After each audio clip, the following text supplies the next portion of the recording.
Good morning. A little chilly in the air this morning, wasn't it? Feels like fall for sure. My name is Barbara Bynum, and I'm one of the forum coordinators, along with my colleagues Kathy Beavers, Julian Files, and Phoebe Benzinger. And it looks like we have a lot of regulars here today, but I'll just tell you that the forum meets every Wednesday morning from 8 to 9. The four of us try and think of programs that are going to be interesting and are relevant to our community.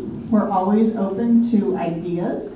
And if you are not getting emails every Saturday morning at 6 a.m., it's either because I forgot when it was my turn. No, I think that's only happened once. If you're not signed up. And so we've got a little card with a QR code that makes it super easy to sign yourself up for emails. So if you aren't on that list and you want to be, come see one of us. After the program this morning, my name is Barbara Bynum, and I usually don't mention it, but it seems relevant this morning. I'm also the mayor of Montrose, so I'm super excited that our program this morning is going to focus on our Western Colorado Law Enforcement Academy, which is a collaborative effort between a number of law enforcement agencies, but really, I think, falls under the responsibility of the Montrose Police Department and Colorado Mesa University. And this was the second year, and so without telling you more, because I want to save that for them, we've got a whole team here to tell you about the program, the history, and our newest Montrose police officer who was sworn in and got her badge last night. She just graduated Friday night, got her badge Friday night, and her history is also really interesting, and I'll leave it with that so that you can hear about it from her. So, without any further ado, I'm going to introduce Courtney Jones. She's with the Montrose Police Department, and she is the director of the Western Colorado Law Enforcement Academy, and she'll introduce everyone else, and including at some point Steve Matheny with Colorado Mesa University. So let's give Courtney a warm welcome.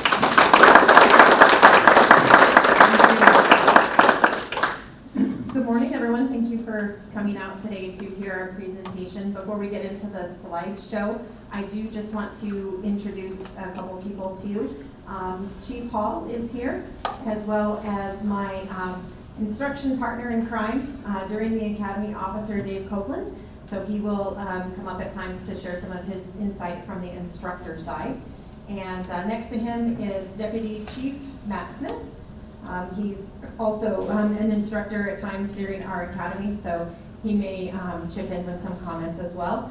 And Shelley Robillard in the background, who you'll get to hear from here in a little bit. And Steve Matheny here in the middle. And he may have some comments to throw out at some point too. So from there, we'll just kind of get into the slideshow. And we'll give you a rundown about our Academy program. This picture on the front page here is the picture from our graduation ceremony, the day before our graduation, but this was our group of cadets here who we'll learn more about as we get into the program. It worked 30 seconds ago. Never fails. There we go. So a little bit of background about our program, the Western Colorado Law Enforcement Academy, was first envisioned about 3 years ago as a way to offer a summer academy program to our region's law enforcement academies, or law enforcement agencies. There is one in Breckenridge. They occasionally run a summer academy program, and there's one on the Front Range that occasionally runs. Other academies that run during the summer are agency specific, which means Arapahoe County may run their own academy, but John Q. Public can't go to that academy. So we wanted to do something that would offer the summer academy opportunity to people here on the Western Slope. And we'll talk a little bit more about why that's key for the summer here just a little bit. But the partnership that we spoke about earlier is between the Montrose Police Department, Colorado Mesa University, and then we do rely heavily on our partners at the Sheriff's Office as well for support with students and instructors. And along with that, we had about 45 instructors this past year that came from a number of public safety agencies. Some of them are listed there, that really provide a diverse background of education for our cadets. And the cool thing about our academy is that these folks are all working first responders. So someone leaves their shift at the fire department and comes down and teaches a class about first aid. Or they leave their, normally they're processing crime scenes at the Colorado Bureau of Investigation, and today they're here teaching our cadets about how to do fingerprinting. So these are people that are actively working in the field, sharing their experience and best practices with our cadets, which is really cool.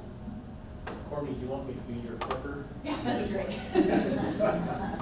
And then that way, if you see something you want to throw in there, just Space bar? just speak up. Yeah, in theory. So what are some of the reasons that we need an academy here in Montrose? Because there is an academy in Grand Junction that's a partner with CMU there. And then there is the Delta TCR Academy. So why do we need another one in Montrose? And that's a good question. We are not looking to compete with either of those two other programs. We offer another option because we run during the summer. And one reason we needed more opportunities for an academy is because, as you all know, Montrose is growing, as is this whole region.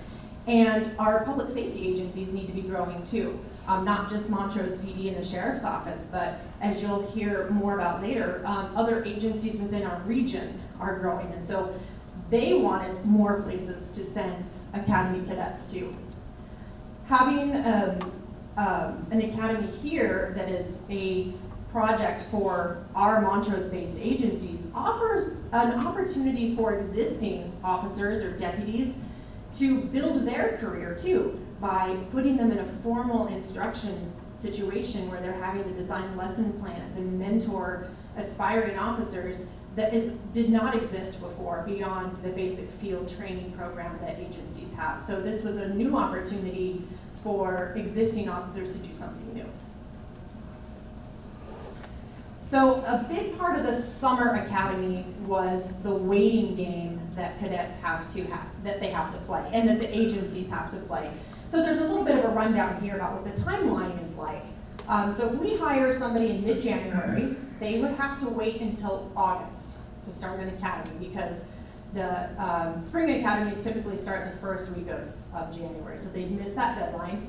And they would have to wait until August. They'd graduate in December, start field training right after December, and they'd be in field training until April or May, 15 months or more after being hired. And during that time, they may get hired by another agency, they may get bored with the whole thing and decide they want to go be a firefighter or go into construction or do something completely different, and we lose that person.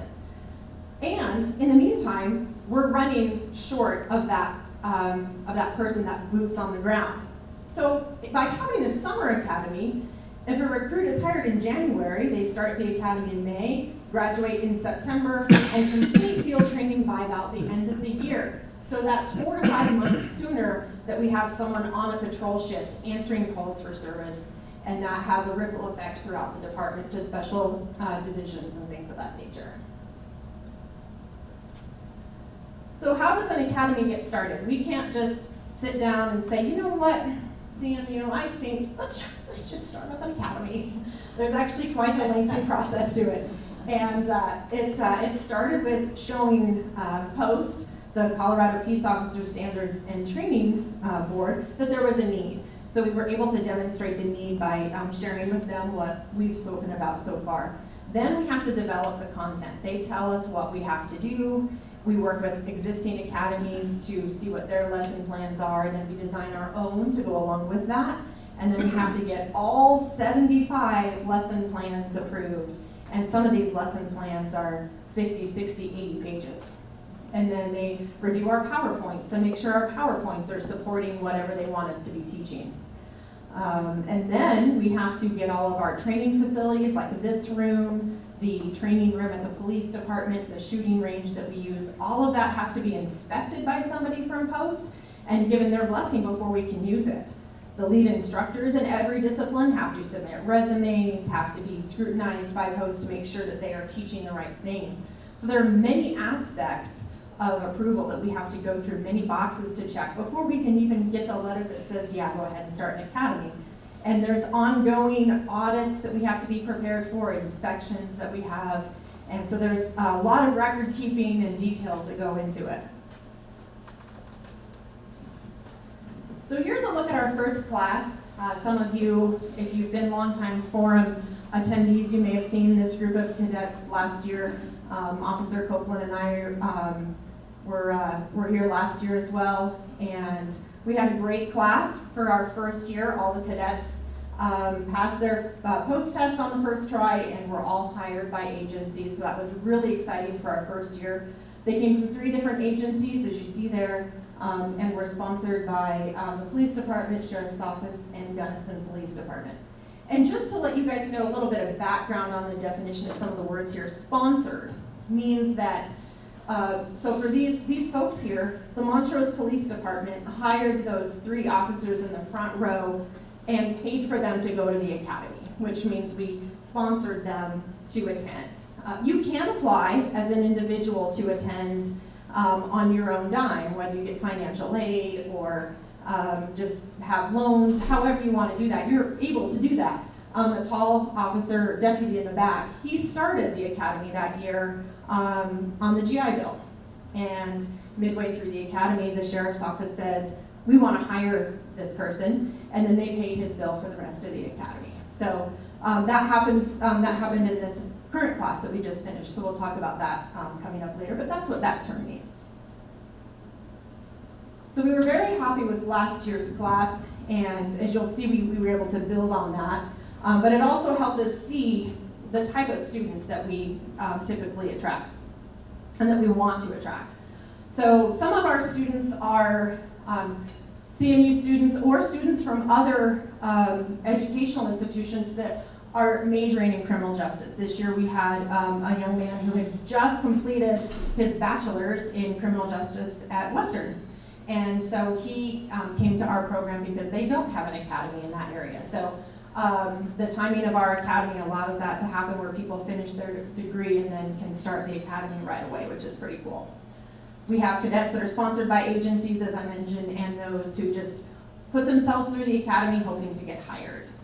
Our primary audience is Western Slope individuals and agencies and students from anywhere in Colorado that want to go to the academy during the summer. And we have one from another part of Colorado in our academy this year who we'll talk about here in a bit. If people apply to our program and aren't part of an agency, we do a pretty in-depth screening just to make sure that they are that they have a clean background, that they are refraining from drug use, things of that nature. If somebody made mistakes much earlier in their life, that's something that we can work with, but we're looking for a good period of time of good decision making and honesty, integrity, things of that nature. We do count on agencies to vet their own candidates. If they are footing the bill, the head of that agency signs a document saying we've done a background and we approve of them going to the academy. So our curriculum far exceeds the state minimums that Post sets. We have extensive report writing, discussion of criminal law, constitutional rights, traffic laws, crash investigation, DUIs. The state requires about 350 hours and we're just shy of 400. So when you think about the amount of difference that 40 hours can make, I mean, that's a week of instruction that we do extra that is not required. And we do a variety of different instructional techniques. And this might be an opportunity, Officer Copeland, if you want to get a little closer in case there's something that you want to jump in on as we talk about instruction. I'll explain a little bit about how Officer Copeland came to be with the academy. He had been with the Colorado State Patrol for the majority of his career, so he has an extensive background in all things traffic. And when the academy sprung up, he was tapped as our lead instructor. So he helps me with a lot of the classroom instruction and some of the hands-on stuff that comes with crash investigation and DUIs.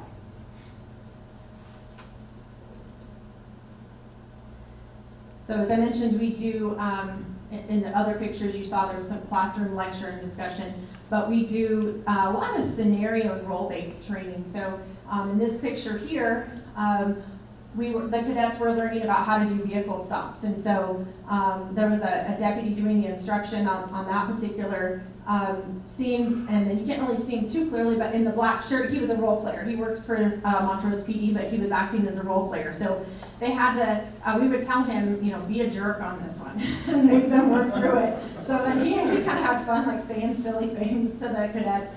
But then they had to deal with the frustration that comes from someone being difficult and learn how to verbally talk through things. And then down in this middle picture, we have our animal control supervisor and one of our off-duty officers were playing through a scenario that the cadets had to figure out. And then we do extensive hands-on training in the major high liability areas and highly skilled areas of firearms driving and defensive tactics, which we'll talk about more.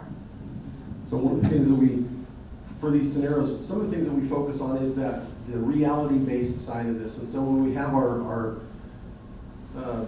folks come in that are specialists in persons with disabilities or domestic violences or things like that, they have a lot of fun with the role-playing side of this, but it gives the officers an opportunity in a safe environment, obviously, to make mistakes, but also learn from the professionals, the subject matter experts. So when we're here and we set up scenarios, it could be somebody who's in distress, somebody that has a knife, somebody that's barricaded, different things like that. Not that the cadets are going to go out onto the street their first day and have this, but in a lot of cases it's very, very possible. So we give them those basic things, and some of the folks, our role players, that come into either traffic stops or building searches or things like that, we have quite a lot of fun with them. And it's one of the feedbacks that we get from the students that are saying, hey, we appreciate this because it's putting it together. You know, you can read a book, you can watch a video, but when I get a chance to do this activity, it starts to click. And even I remember back more than a few years ago, the first time I went through the academy, where I might be a year or 5 years down the road before I come upon a scenario, and I can remember back to the academy. It's like, oh, I remember this one. It might not be exact. And so I think that's one of the things that the students really, really enjoy about this, is not just reading about what the law says, or we can write it down and the chief can say this is how this will be done. As we know, those scenarios don't play out that way all the time. So in this case, it gives them an opportunity to kind of fail forward a little bit. Okay, I didn't do so well on that one, but the next time around through this scenario, I can pick this up. So we saw a lot of improvement with the students as they got to practice everything from the DUI from roadsides, where we actually have volunteers who we get dosed with alcohol. They don't get to drive, that would be illegal.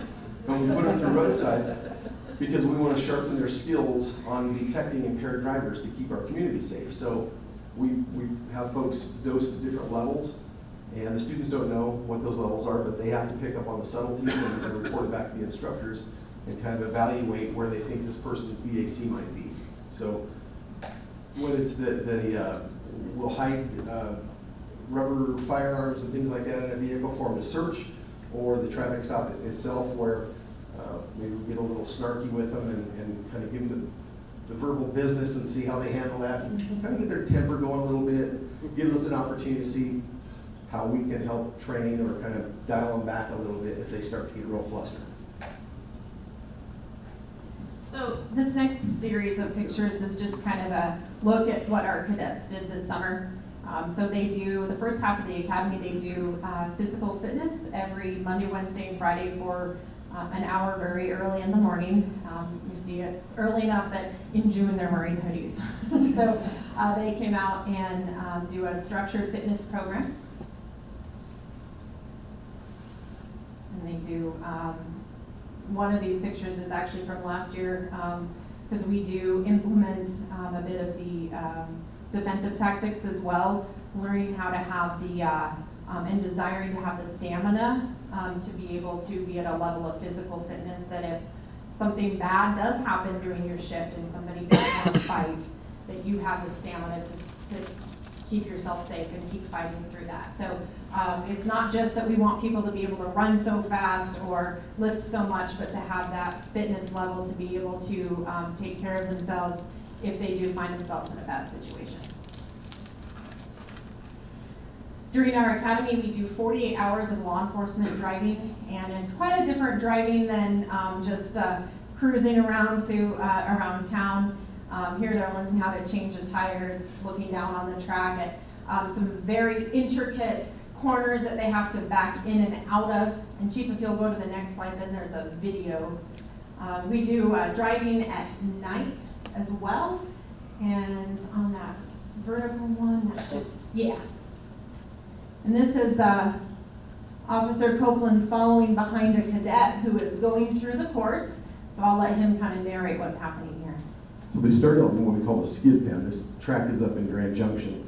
They go through the skid pan and they have to pull into what we call a clover leaf. They pull in, back up, and then they go reverse through a serpentine into a box. Then they take off around that big sweeping curve, and then it's diminishing, so they have to reduce their speed. They go through these serpentines forward. They have to get their tires through a certain box and then back through the rest. Once they get through, this vehicle is going to turn around. I don't know if the video is this long, but they'll turn around there, and then from there it gets really, really, really tight because they're going through a curve, and the whole time it's timed, so they can't just poke along through this. But right there, they only get about maybe 8 to 10 inches on either side of clearance for those tires. And if you knock down 3 cones in this entire course, it would be a disqualification. If you go off the track with one of your tires, it's a disqualification. So they make it around this one, and then the next one is a diminishing curve. So now they're in a curve, they're going at a pretty good speed, and you'll see these candlestick cones right about there as they go through that. That's only about a foot wider than the car is. They have to be at 40 miles an hour minimum going through this high-speed lane change, again, not taking out any cones. And then the car ahead there, they're getting to a decision where the light up above changes left, right, or straight, and they have to go through the laser sensor before that light changes. We can change the light, and then when they pass the laser, it gives them that. And again, they have to be at a minimum speed, make that decision, go left, right, or straight, and miss all the cones. And then they continue through the skid pan. They have to stop within a box that's there. Back tires in the box, front tires not hitting cones, and then their time stops. So that entire course they have to do in less than 3 minutes and 10 seconds. And when you're in the car, you're like, 3 minutes, 10 seconds, and then you're like, 4 minutes, huh? I gotta shave some time off. But what we teach them is it's in the technique of the driving, it's not the accelerator. And I think, especially those that were, everybody was a teenager or taught a teenager to drive, it's all in the accelerator. So we teach them the steering techniques, we teach them kind of the perception, set themselves up for success where they're at in the lane and things like that, because when we are driving in an emergency capacity, that's the important side. You have to use the brain more than you do the gas pedal. So it's a lot of fun. We have some great instructors up there at the track. Okay.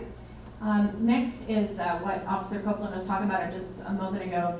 Students spend 24 hours in the classroom and then with our volunteer drinkers to learn about how to spot people who are driving when they're drunk.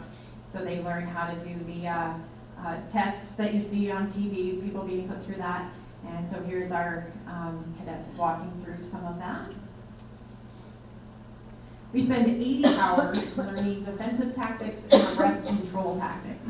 So that's both to protect ourselves, to safely take a resisting person into custody, and how to potentially protect other people. So there's some self-defense going on here. Up in the top picture, cadets are learning about how to handcuff somebody who is perhaps was an at-risk person, somebody who maybe had weapons or was known to be violent, so multiple officers would have called them to be into a kneeling position to make it safer for officers to approach. So they're learning about those procedures. And then down in the bottom picture, the officer laying on the ground, he's pretending to be the bad guy who's been either taken to the ground or directed to the ground, and then the cadet crouching over him actually is preparing to handcuff him.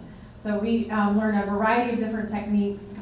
If somebody were to knock us down and try to fight us so we're on the ground, how do we safely try to get away from them, get them off of us, get back up, get them into custody. And all of that occurs 8 hours a day, every other day for, I think, 4 weeks. So it's a lot of intensive training, physically demanding, sometimes mentally and emotionally demanding too when you're in those scenarios. And advance the slide if you don't mind. Here's a short video as well, watching some of the cadets work through the.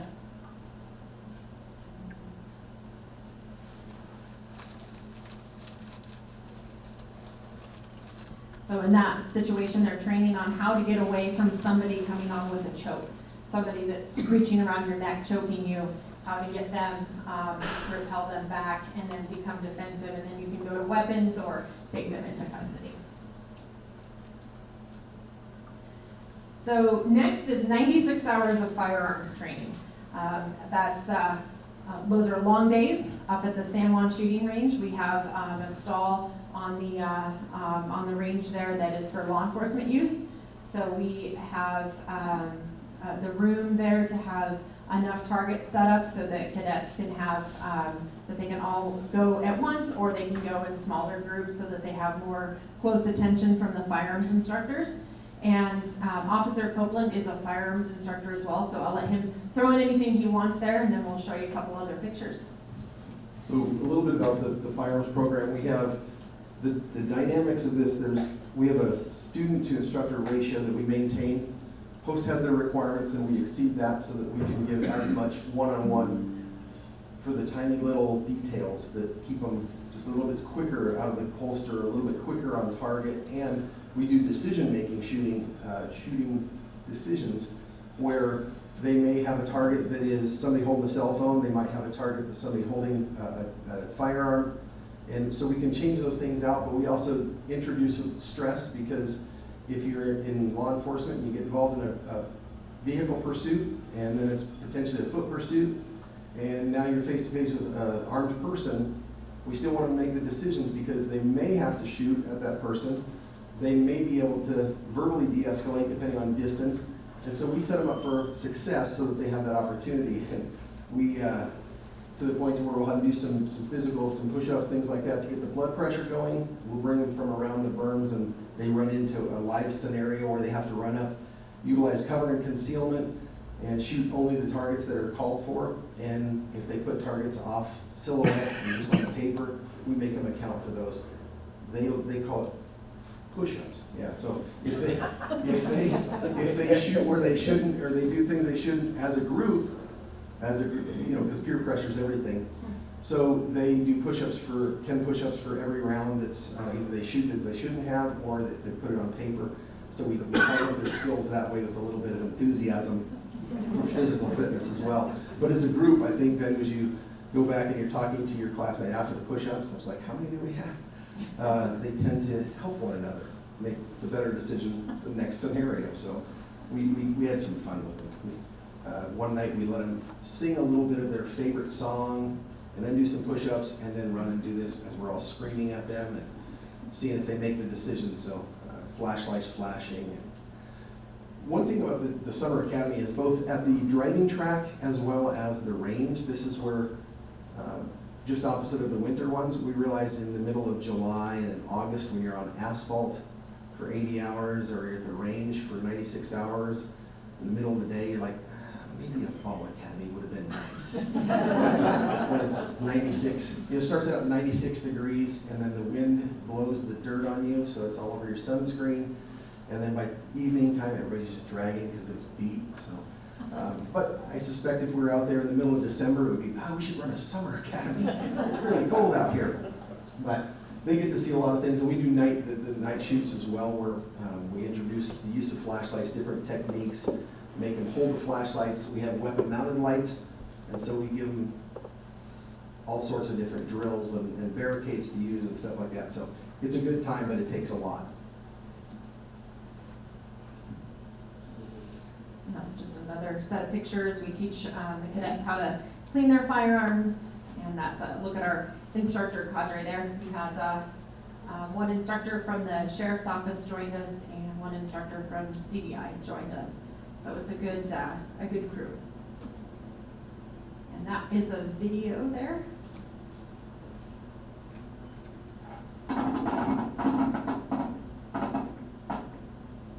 So that's a portion of their qualification. They have only a certain number of seconds to deliver shots to certain parts of the target. So that's just adding a little bit of stress, which is kind of fun for everybody. And this is just kind of a list of the things that we work on. Low light shooting, teaching them how to work through malfunctions with a firearm so they know what to do if they have a double feed or failure to feed or something along those lines.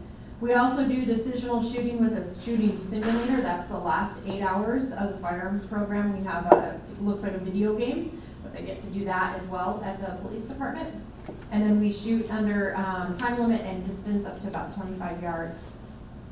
I'll say this, I'll add this in. One of the things that we do is we have the red dot light that we use on most of the agencies have now. There's a couple of our cadets that didn't.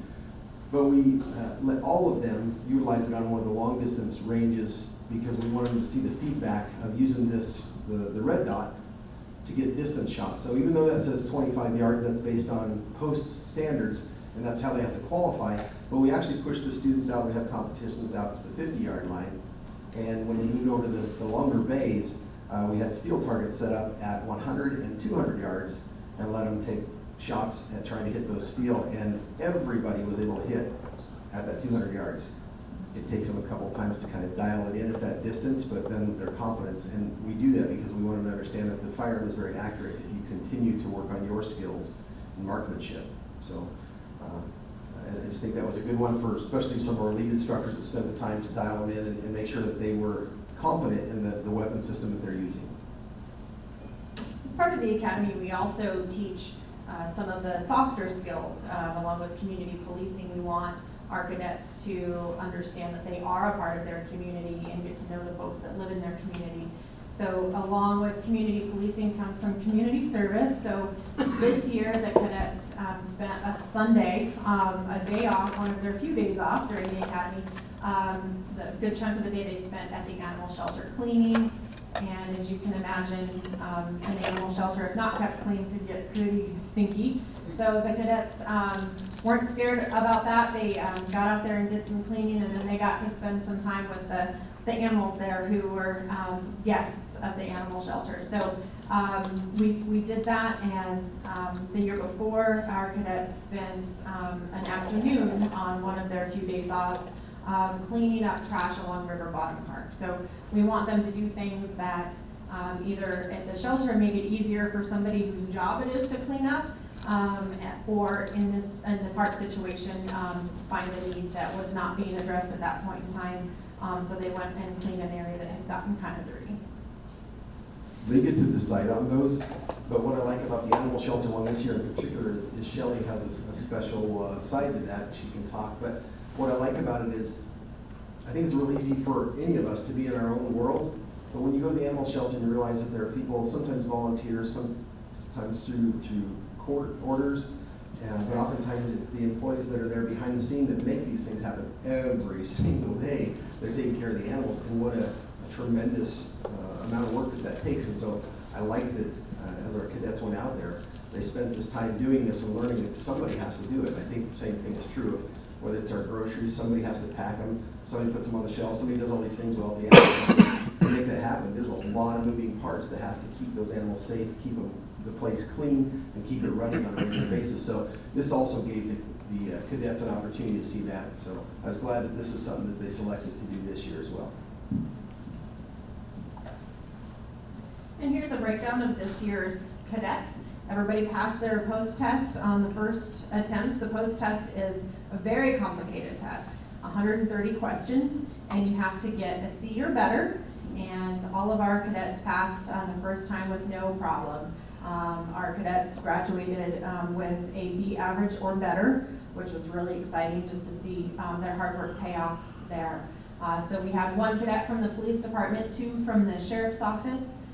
Gunnison Police Department again sent one cadet, and this year we had 2 cadets that were sponsored out of the gate by Gunnison County, and we had one cadet who started the academy on her own. She applied and was paying her own way, and Gunnison Sheriff's Office decided they wanted to bring her on board, so they ended up picking her up during the academy. San Miguel County Sheriff joined us this year and sent 2 cadets as did Fraser Winter Park. And that's an example there of how our academy is able to reach a different audience. They're kind of in a region of the state where there's no close academy. They previously used the academy in the Glenwood Springs, the CMC Academy program, but they weren't running a summer program this year. And so they sent a cadet here because they didn't want to wait until fall. So that kind of proved to us that our logic was sound in planning the academy the way that we did. So before we introduce Shelley to you and let her tell her story a little bit, Steve Matheny with CMU, is there anything that you would like to add about the program at this point? Yeah, a couple of points that I'd like to make. My name is Steve Matheny. I'm the director here at the Montrose campus and have been for a couple of years now, and got to see both cohorts of the cadets come through this program. But one of the things that I'd like to talk about is the fact that through our partnership with the city of Montrose, we provided housing, and that makes a huge difference so that these folks from Gunnison or Fraser or wherever they are, they can actually live on campus right here and take care of their needs while in the entire summer. The other thing that I wanted to mention, because many of you probably didn't know we actually had housing on campus now. We have 4 buildings on campus. Right next door there's a nursing lab going on right now. Behind us over here we have welding students that come from all over the region and they're learning welding. So there's a lot of things going on in the community. But one other point that I would make before I hand the mic over to Shelley is that we also been working with the school district, with Matt and Tim and the chief at the police department, is how do we capture the students that go through the Montrose School District. You have to be 21 years old to go into the police academy, and we all know somewhere around 17 or 18 you're going to do something, right? And so we've developed some pathways through the high school, all the high schools, Olathe and all the high schools here, so that they have a natural pathway that will also provide them a potential internship through the sheriff's department or the police department while they get to be 21. And they could also get an associate's degree while they're doing that. And by then they can go into the academy. And so to me, that was really a great partnership that we kind of developed with the help of Matt and Tim and others. So those are the 2 things I think I would add. Great, thank you. And Chief, if you want to move to the next slide. And so I'd like to introduce you all to Montrose Police Department's newest officer, Shelley Robillard, if you want to come up and join us.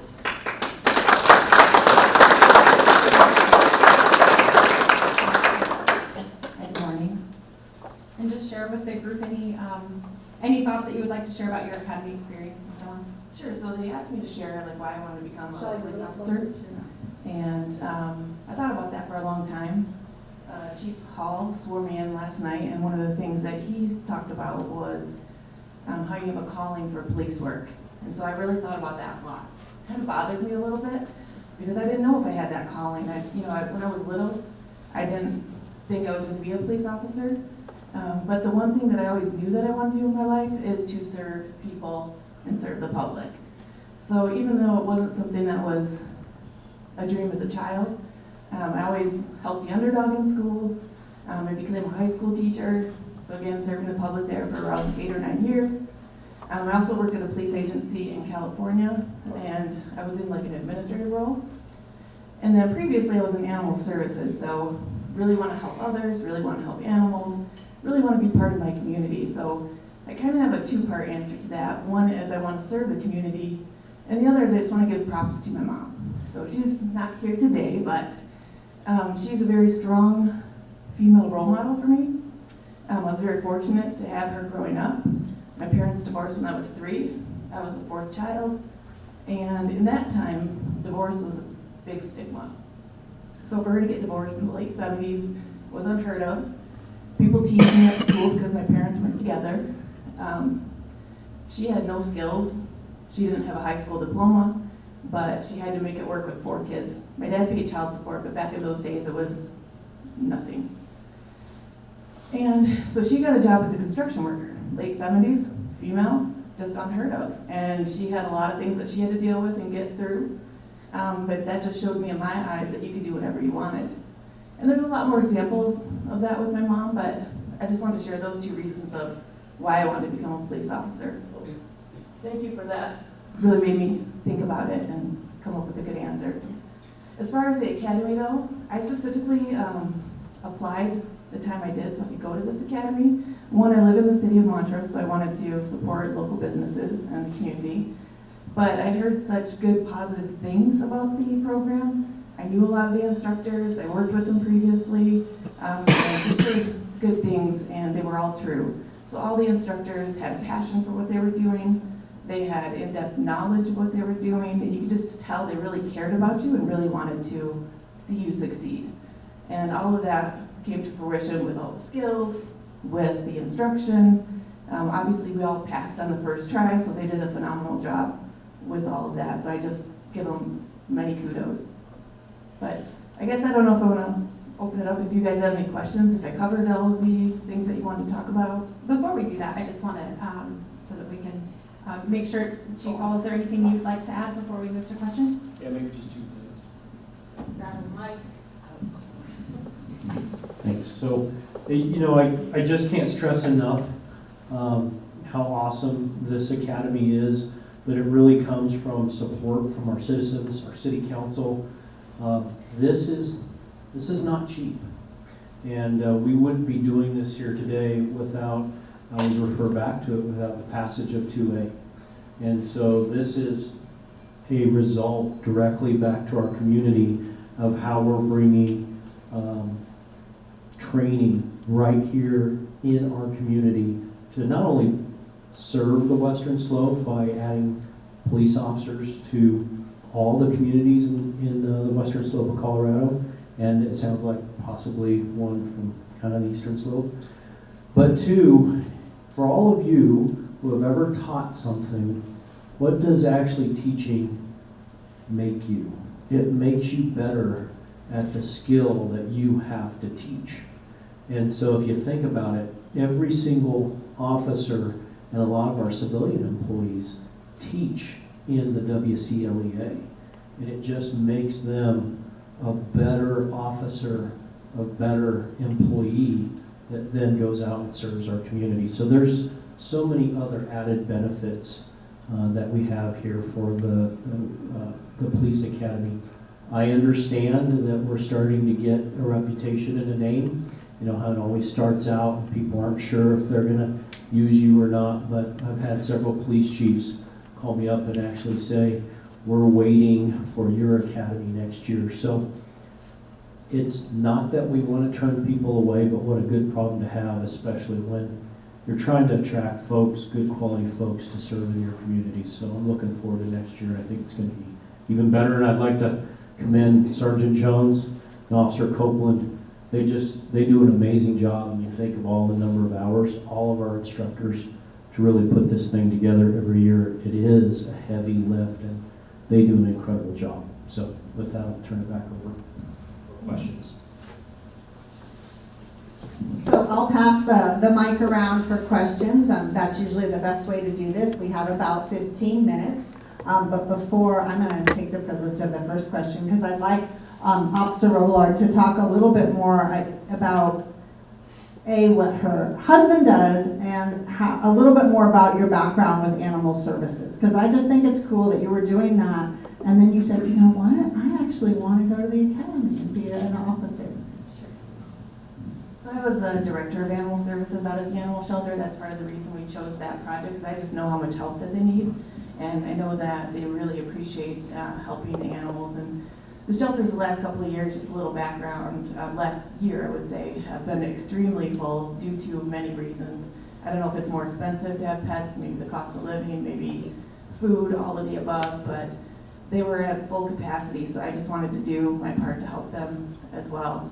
And obviously that's still a passion for me, is helping animals and helping in that way.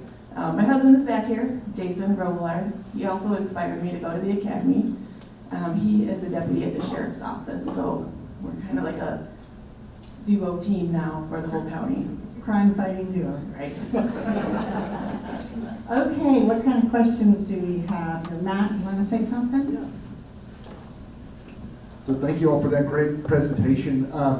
Generally speaking, to meet the demands for vacancies at the police department, sheriff's office, like how many students do we need to have enrolled annually? Is there a kind of magic number that we're shooting for?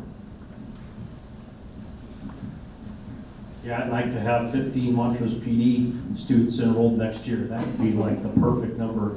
I don't really have a number. We work very hard in recruiting. We work with our HR department. We have 2 of our HR folks sitting in the audience today. We have a designated recruiting team within the Montrose Police Department that goes all around the state of Colorado, visits colleges, and then if you've seen some of the road signs, we're also recruiting here locally.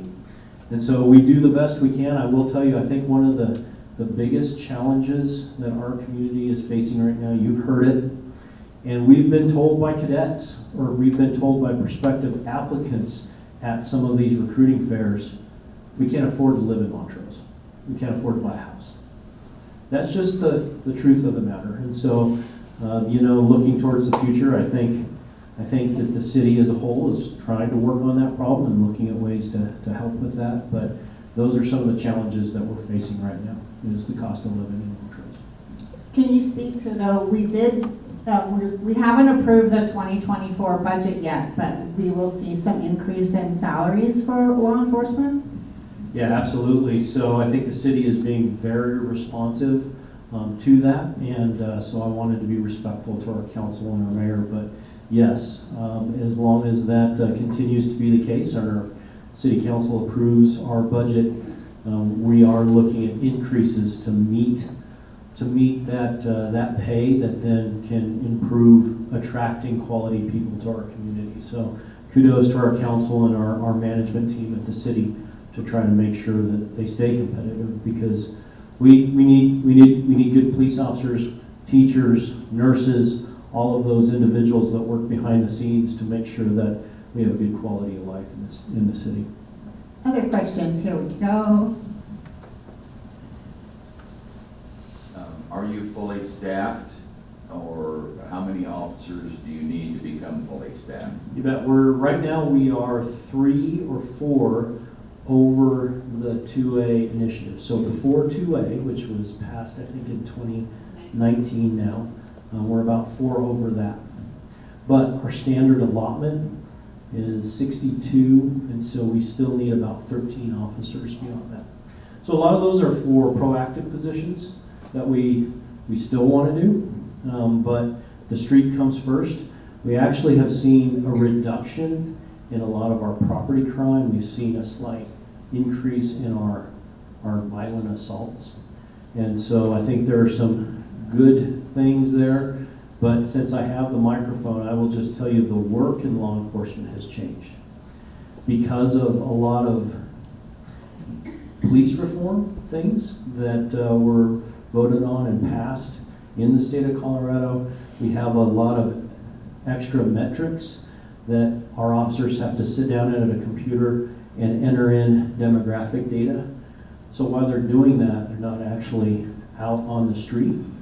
And then I think we're starting to see a bit of a pendulum shift. The George Floyd incident just put a cooling effect like you wouldn't believe on attracting people that want to do this job, because it is a calling. And I've always said I'm the luckiest police chief in the United States because we do have a community that supports us. I wouldn't be standing here, we wouldn't be talking about this if that wasn't the case.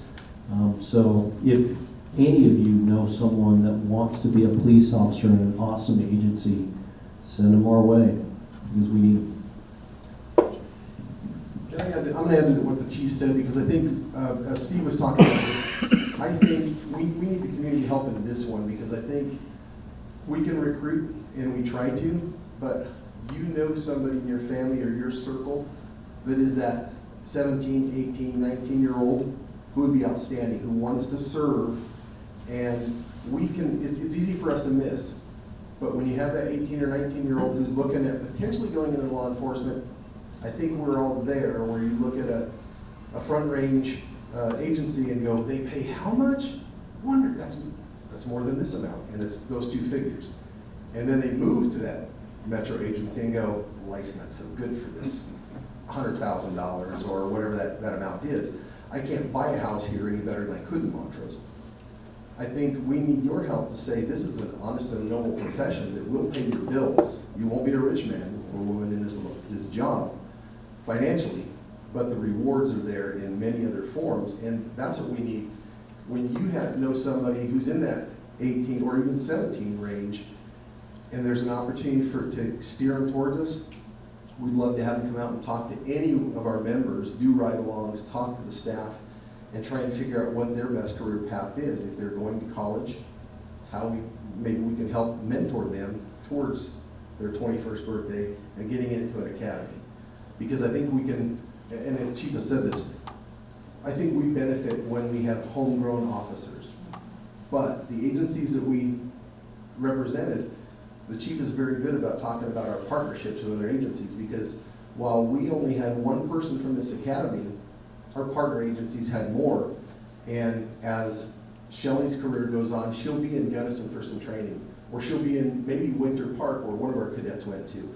And so that's a partnership that we build from this academy, but it's part of the overall picture in law enforcement. So I think the academy does an awful lot for us, but if you know some folks there, let us know, because I think we can recruit from our homegrown talent. I have a question regarding the timeline. From somebody that sees the sign along the road that you need a police officer, or somebody walks in and says, you know, I'm qualified, I want to work for the police department, what is the timeline for them to actually come on board and then actually incorporate that into this program that you have? That's a great question. It kind of depends on when they apply, actually. So we do our best to, especially if we know there's an academy up and coming. So if we have a fall and spring academy, we use the CMU Academy up in Grand Junction. And so that's a collaboration between Junction PD, Mesa County, and CMU up there. So we technically have a 365-day kind of option that we can use. But if someone comes in from the point of filling out their application, they have to pass a written test. They then have to pass an integrity screening, and I have 2 HR people here, so if I miss it, then please tell me. It's been a while. Integrity, HR screening, oral board interview, and then they move on to a psychological exam, because the state, I'm getting a thumbs up, the state of Colorado has mandated that, and they should. We do a polygraph. I will tell you right now, and Matt Smith is one of our polygraphists back there, we lose most of our candidates in the polygraph. And a lot of it has to do with 2 things, drugs and theft. And we tell them right up front, we can get through most anything, but what we can't get through is that you lie to us. Because you're starting off this with a lie. But a lot of times they still do, and so that's usually where it ends. But if they pass the polygraph, then they move on to a background phase. We have an investigator that actually goes out, talks to your neighbors, your former wife, your possibly even former partners, all of the different jobs that you've been employed with, so that takes some time. And then after that, we have a chief's interview, and that's really more just of an informal. We want to make sure that the candidate fits in our organization, but we also want to make sure that they see our organization and they think they're a good fit for us. And so, you know, sometimes they get all the way through, and then Matt and I kind of joke about this one. You'll have a candidate sitting in front of the police chief, and they will look right at the deputy chief and say, notwithstanding this guy, we really know what it's like. So they make it, they make it through this whole process, but there's still that fit component, because we don't want to hire someone who is actually going to be disastrous for our agency. So beyond all of that, then they get their final offer, drug screening 2, almost missed that one, and then they go to the academy. So it takes a bit of time. Months. What's a good process? 3 months? Yeah. 3 months. Yeah. 3 to 6 is average. Yeah. 3 to 6. And when they graduate the academy, like Officer Robillard, you'll now spend 3 months riding along with another officer before you have your own vehicle and are on the streets by yourself. Is that correct? Yep, that's correct. And we also, kind of what Courtney was talking about, we've tried to be very adaptive because we don't want to lose that cadet. The summer academy is awesome because it gets us an academy sooner, but the city has instituted what's called a pre-cadet program. So what we will do is we will bring that civilian in that will be a police officer, and we employ them in a pre-cadet fashion, and we start pre-training them on a lot of the skills that they can learn, like report writing, records, all evidence management, all of those things that they'll need to learn later, but we might as well not waste that time, so that after they go to the academy, they graduate the academy, there's at least the potential we can shrink their training time after the academy and get them on the street sooner. So we're doing a lot to try to, massage the system and make it work so we can get police officers on the street. Fantastic, and I think that's a great place to end with the chief's comments about what the Western Colorado Law Enforcement Academy is doing to make our communities here in Western Colorado more safe. Hopefully, as residents, you learned a little bit more about why and how, if you were here for that vote in November of 2019, that 2A money is being used and how the police department is delivering on their promises and goals that they made to the community. And let's give them all a big round of applause.